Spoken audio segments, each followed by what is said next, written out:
Deyir ki, məsələdə motorlu qayığın çayın axını ilə sürəti 20,4-dür, axına qarşı 15,6-dır. Keçən səfər də bu bir məhsulda da belə bir dənə sual var idi.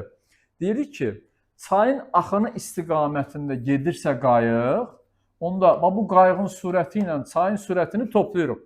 Qayığın sürəti üstə gəl çayın sürəti. Sürət toplanır. Amma axına qarşı gedəndə, bax, çayın istiqaməti bu istiqamətdədir. Qayıq əvvəl belə gedir, indi bu səfər axına qarşı gedir. Bu səfər qayığın sürətindən çayın sürətini çıxırıq. İndi deyir ki, qayığın axını ilə çayın axını ilə sürəti 20,4. Gəlin buna x deyək, buna da y deyək. Yazıram x üstə gəl y bərabərdir 20,4. Amma axına qarşı x çıxılsın y bərabərdir 15,6. Aldıq sistem tənlik. İndi alt-alta toplasaq, y-lər islah olar.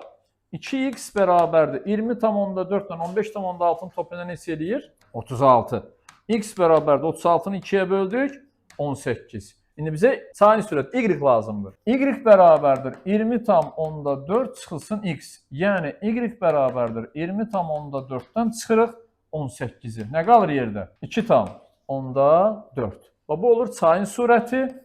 Bu da oldu qayığın sürəti. Motorlu qayığın. Katerdə deyilir. Motorlu qayığın sürəti.